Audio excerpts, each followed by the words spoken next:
healthcare worker emailed us with this question saying, I've seen people in the ER who say that they've been dealing with something for more than 2 weeks, which is not an emergency. I was hoping you would explain what types of ailments should be brought to an ER versus an outpatient clinic. Great question. Yeah.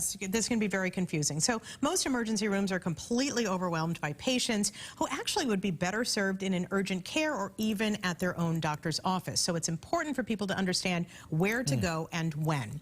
Emergency rooms are for true emergency. That is life-threatening conditions such as chest pain, trouble breathing, severe allergic reactions, signs of a stroke, loss of consciousness, severe burns and other serious injuries, uncontrollable bleeding, confusion, a broken bone, a bad cut that might require many stitches, or severe belly pain. That's not a comprehensive list, but that gives you some idea. Severe belly pain. Severe, like once you throw the word belly in there, doubled over 10 out of 10 pain. And when should someone go to an urgent care? I know you work in the urgent care. I do. I have a lot of experience in this area.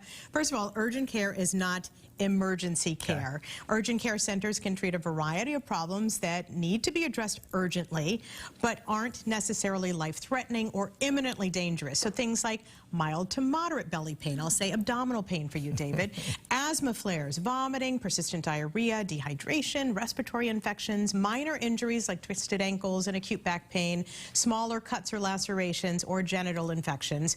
Urgent cares usually can draw blood, they can do simple stitches, drain abscesses, remove splinters or other foreign bodies, and perform routine x-rays, but usually not more advanced imaging, things like CT scans, MRIs, and ultrasounds. Those are generally in emergency rooms. All right, finally, when should a patient call their own primary care provider about an ailment? So if you have any question, you can give them a call to find out what to do, but try to get in to see your primary care provider if you have an ongoing issue like long-standing headaches or back pain, or something that is new but can be addressed during office hours, like a urinary tract infection or a cough, sore throat, ear pain, or a rash.